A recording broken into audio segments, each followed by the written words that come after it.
Buenas tardes, nos encontramos en el marco del 7º Encuentro Andaluz de Solidaridad con Cuba, en Palos de la Frontera, Huelva, y estamos con Enrique Ubieta, periodista y escritor cubano, que ha tenido la amabilidad de concedernos una entrevista a la Sociedad Cultural Cubana Andaluza José Martí.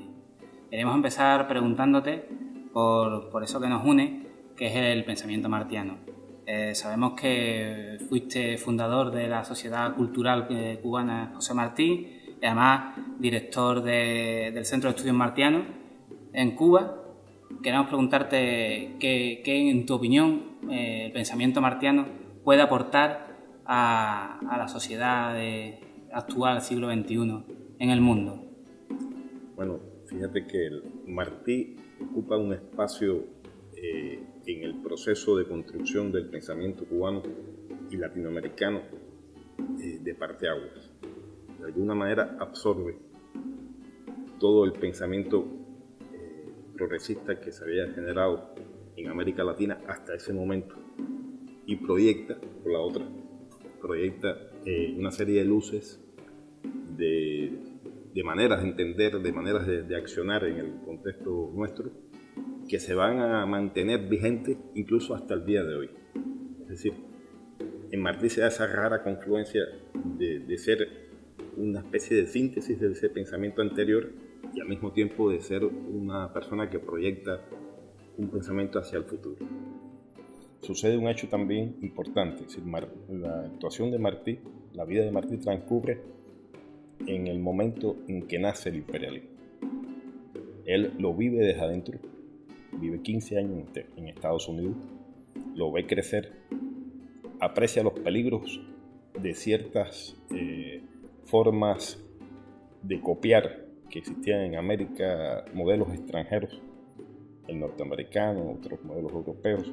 Se da cuenta que hay que construir, que hay que crear algo diferente y se da la tarea de hacerlo. Así que Martí está en el momento, digamos, en el instante preciso en que va surgiendo. La frase de Martí que es: viví en el monstruo y conozco las entrañas. Viví en el monstruo y le conozco las entrañas. Correcto. Y en silencio ha tenido que ser, fíjate, porque cuando él empieza a escribir sobre Estados Unidos, empieza a enviar sus crónicas a la nación en Buenos Aires.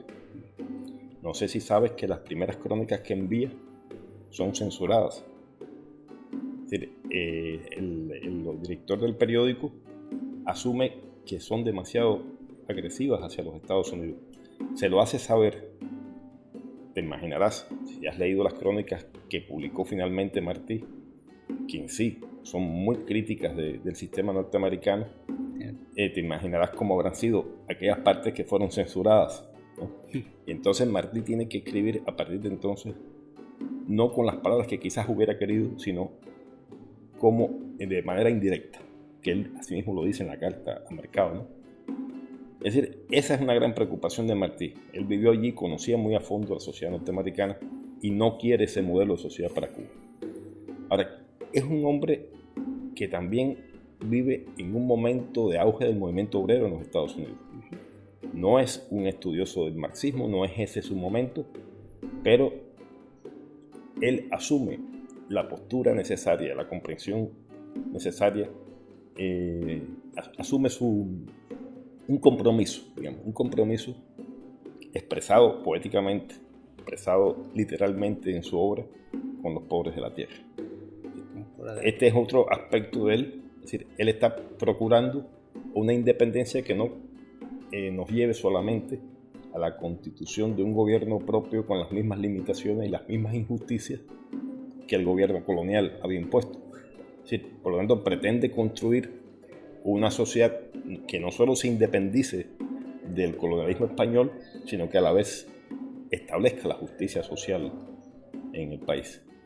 Esa es la vigencia de Martí. La máxima: con todos y para el bien de todos. Exactamente, un con todos y para el bien de todos, que sin embargo sí deja claro que no cuenta con, digamos, aquel sector anexionista, claro, que en lugar de fundar el país, en lugar de fundar la hermandad del país, se auto elimina, se auto aísla, ¿no?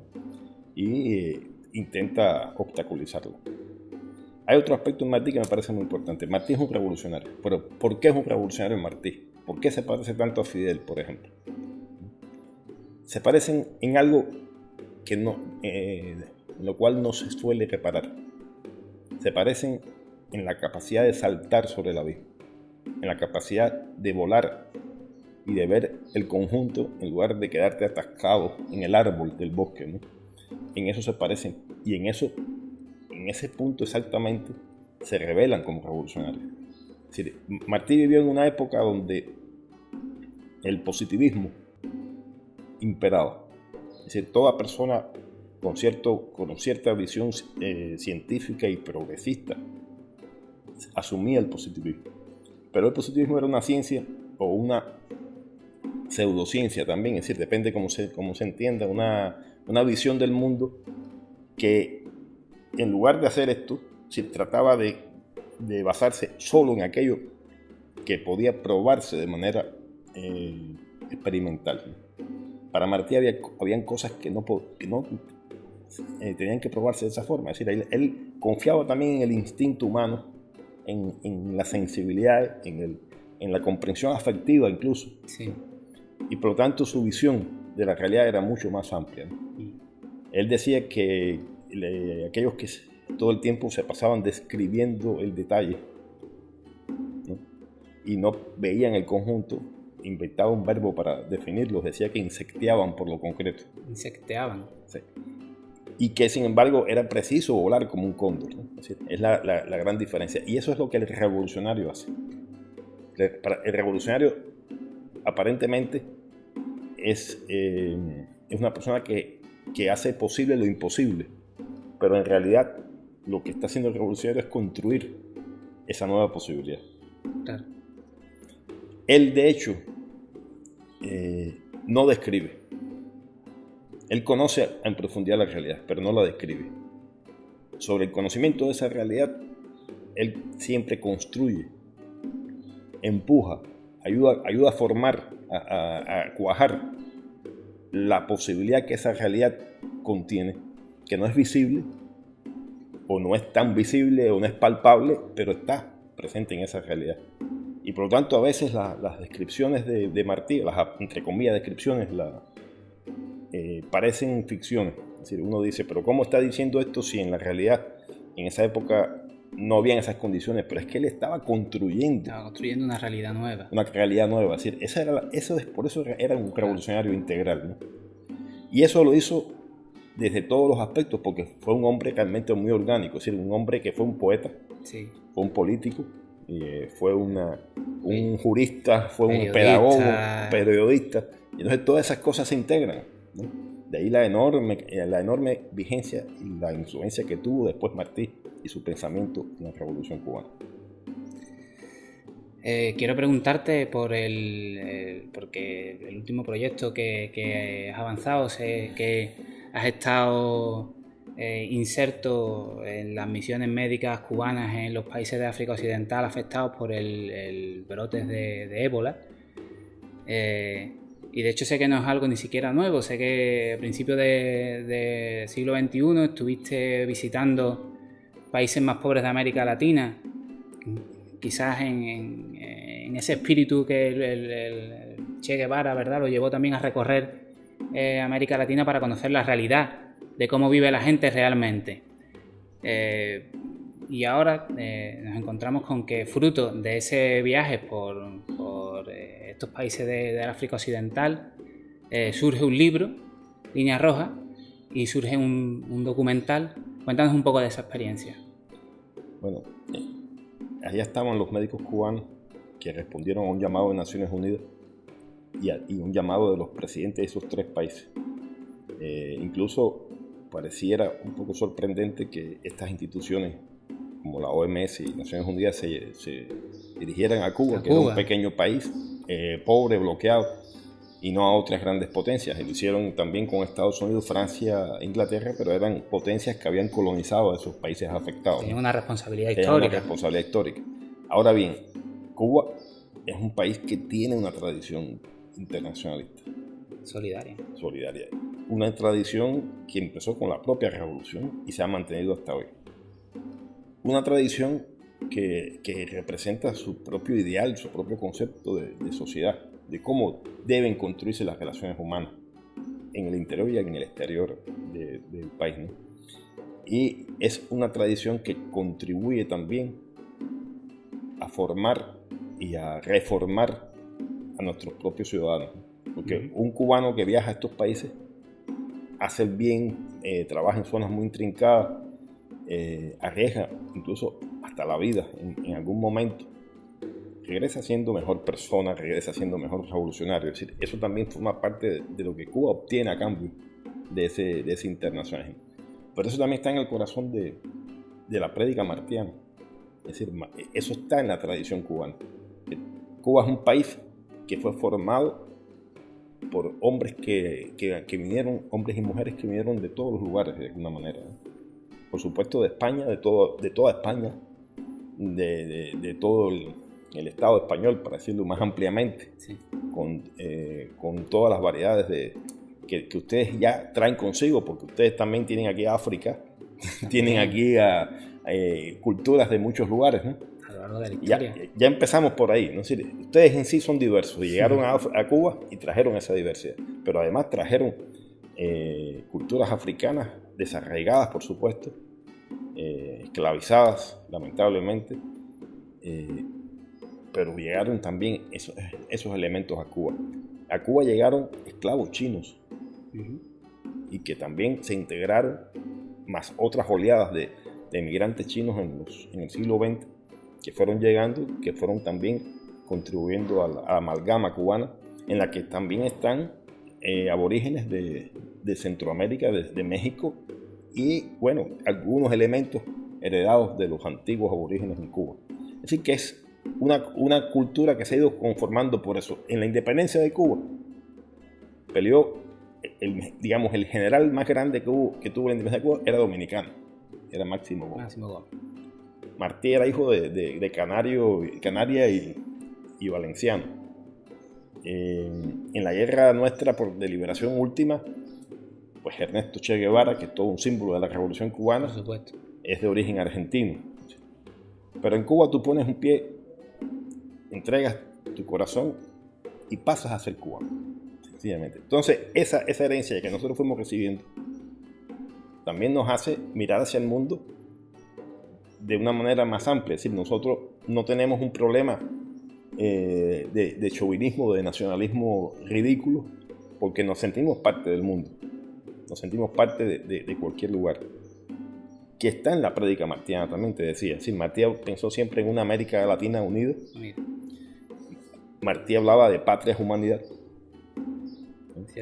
hablaba de Asia, fue el primer hispanohablante que describió Vietnam, la cultura vietnamita. Es decir, era un hombre que miraba hacia todas partes, hacia el mundo entero. Bueno, eso está presente en nuestra cultura y a nosotros nos interesa que eso perdure siempre, porque sin la solidaridad no puede construirse el socialismo. La estancia mía en estos 3 países, que fue breve, a diferencia de la de los médicos y enfermeros que estuvieron 6 meses allí,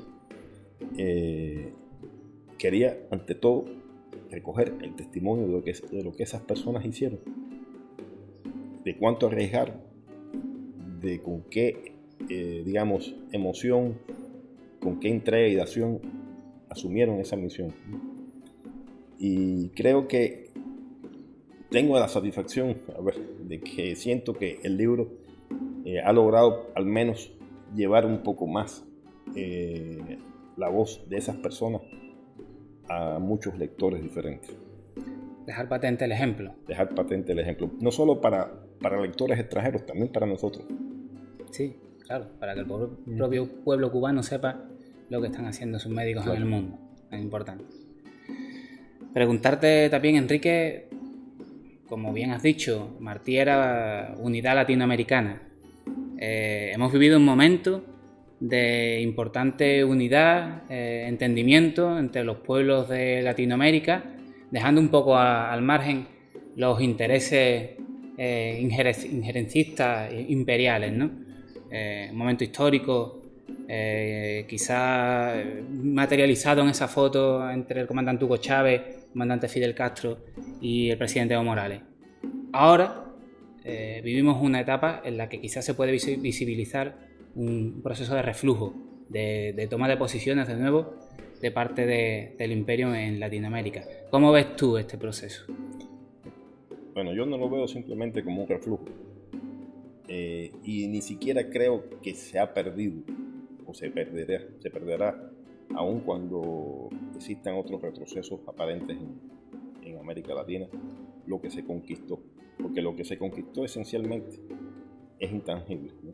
Yo creo que es difícil de revertir ese estado de protagonismo social, de dignidad que alcanzó en algún momento la sociedad venezolana, por ejemplo. Como es imposible revertir ese estado de dignidad de la sociedad cubana. Y si me preguntaras, yo creo que quizás faltaron algunas cosas por hacer importantes. Y lo que nos toca ahora, en algún momento, quizás, es dar 3 pasos atrás para saltar más lejos aún. Es decir, este momento que parece un reflujo, yo lo vería así, lo vería como un momento de tomar impulso hacia un salto más largo. Y América Latina puede llegar mucho más lejos si se une, si establece alianzas que se han comprobado muy efectivas, que se han comprobado muy beneficiosas para todos los pueblos, y estamos en posición de hacerla. Yo no creo que sea muy duradero un gobierno como el de Macri. Yo creo que la población va a entender rápidamente lo que ha comprado. Yo creo que la población en Venezuela está viendo ya lo que está haciendo ese parlamento. ¿Y a dónde la boca? Y a dónde quiere llegar. Yo creo que eso se va a hacer sentir. Y hay una experiencia anterior y hay una toma de conciencia parcial, porque han faltado otros elementos en ese proceso cultural, claro, que es en definitiva toda la revolución, claro, pero que permiten de todas maneras lograr quizás en un futuro no lejano, inmediato, yo diría, o inmediato, un salto más largo. Y por último, Enrique, sé que estás ahora dirigiendo la revista Cuba Socialista. Aquí en Europa, en España, nos están dibujando el proceso de reformas iniciado en Cuba como una transición más o menos dulce hacia el capitalismo, quizás reflejando las esperanzas de esas líneas editoriales. Sin embargo, escuchamos al presidente Raúl Castro decir que todo lo contrario, el proceso va a servir precisamente para hacer un socialismo sostenible. Desde esa lógica de esa revista que tú diriges y tú como intelectual cubano, ¿qué socialismo crees que depara Cuba en estos años?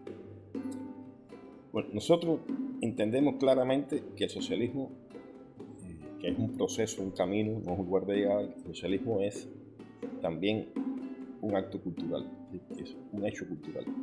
El socialismo es la construcción de una manera de ver el mundo diferente a la del capitalismo. Esencialmente es eso, pero eso, como marxistas, al fin, no se produce sobre un vacío material. Es decir, tienen que existir determinadas relaciones de producción y determinado desarrollo económico que permita esa otra construcción cultural.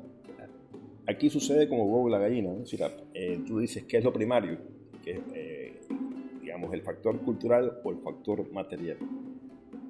Sin dudas, no es posible construir esa contracultura sobre la base de una ausencia de capacidad, de eficiencia económica, ¿no? Y estamos abocados ahora en ese proceso de consolidación de la economía cubana, que pasa también por la eliminación del bloqueo económico, financiero, claro, y comercial a Cuba, que se mantiene totalmente vigente. Eso es un paso importante, pero es un paso que se complementa con lo otro también, con la construcción de una cultura socialista. Digo construcción y añado, es una construcción que tiene que ser reconstruida y vuelta a construir una y otra vez. Es decir, no basta con construirla una sola vez. Vivimos en un mundo donde se reproducen todos los días los valores del capitalismo, del consumismo.